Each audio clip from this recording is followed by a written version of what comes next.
एक कविता मैं आपको सुनाना चाहता हूं। अब अंत हो तो दूसरे तरीके से हो, साहित्यिक तरीके से हो, जैसा होना चाहिए।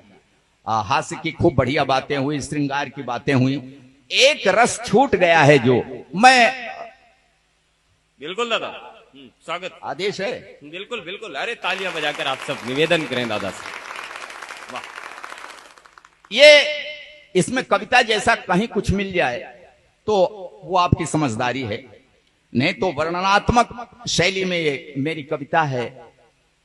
कुछ देखिए कविता के तत्व तो मिल जाए तो अच्छी बात है। एक सच्ची घटना प्रयागराज की। एक बाप के दो बेटे, दोनों अफसर। देखिए इस कविता को जेब में रख के ले जाइएगा, इसलिए सुना रहा हूं। यह मिशन की कविता है और इसमें थोड़ा सा उठिए नहीं, बस 4 मिनट में सुनाता हूं, सुनिएगा। एक बाप के दो बेटे, दोनों अफसर, दोनों की मां का देहांत हो गया। उन बेटों की मां का देहांत हो गया। 13वीं बीती। 13वीं के दूसरे दिन दोनों बेटों ने बाप से कहा। तब बाप ने जो उत्तर दिया, बाप के मुंह से जो शब्द निकले, जो बातें निकली, मैं वो आपको सुना रहा हूं। एक बार ताली बजा करके बस शांति बनाइएगा। बाप ने कहा कि खेत बाग घर बेच दूं, चलकर रहूं तुम्हारे साथ शहर में। 1 महीना छोटे के घर, 1 महीना बड़े के घर में। भले अफसर हैं बेटे, बंटवारा बाप का इसी तरह से होता है।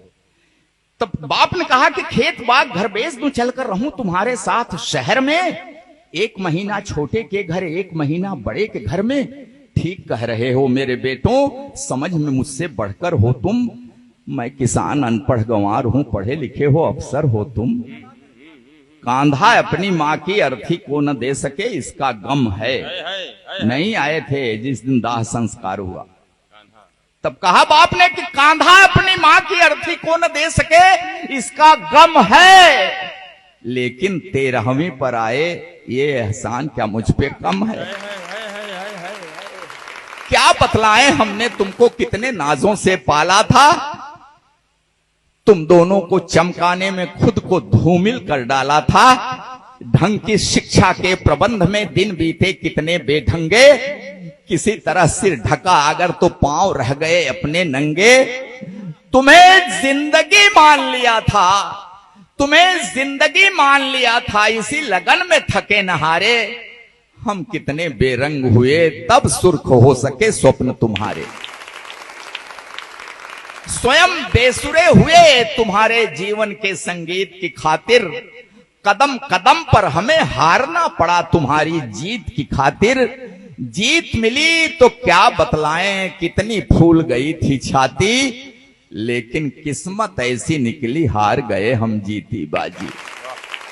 3 महीने तक मां तड़पी, तड़प तड़प कर देखी रास्ता। मगर न आए उसके बेटे, एक व्यस्त दूजा भी व्यस्त था। पूरी काया कान थी उसकी, हर आहट को आंक रही थी।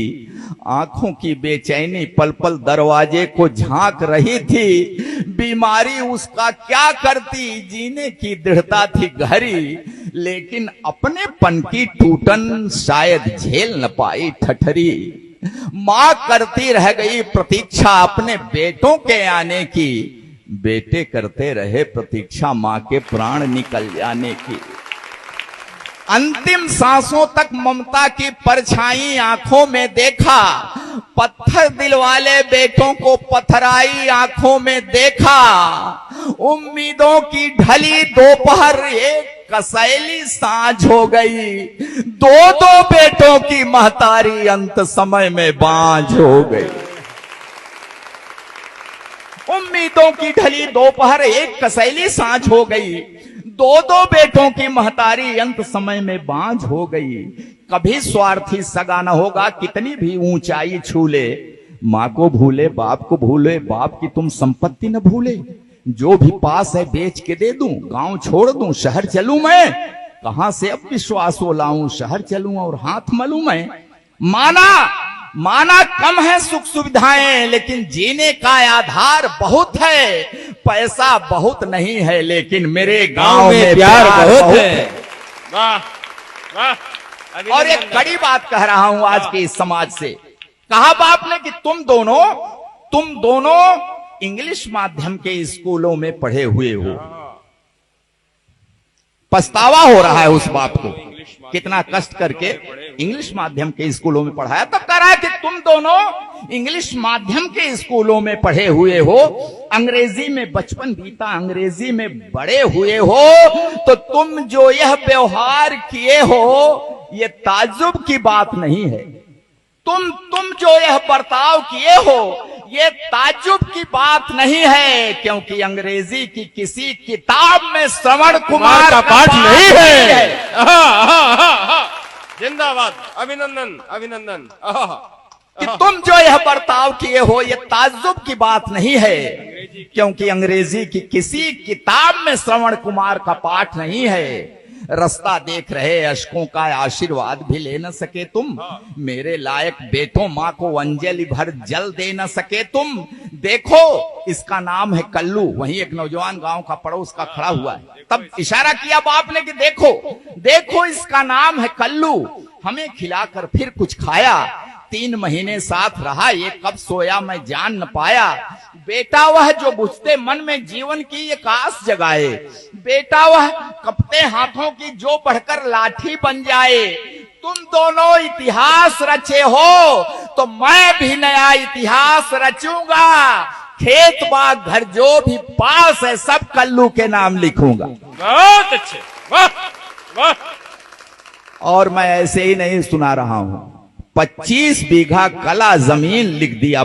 ये सच्ची घटना है, अखबार में निकली तब मैंने लिख दिया उस बाप ने। कहा कि खेत बाग घर जो भी पास है सब कल्लू के नाम लिखूंगा।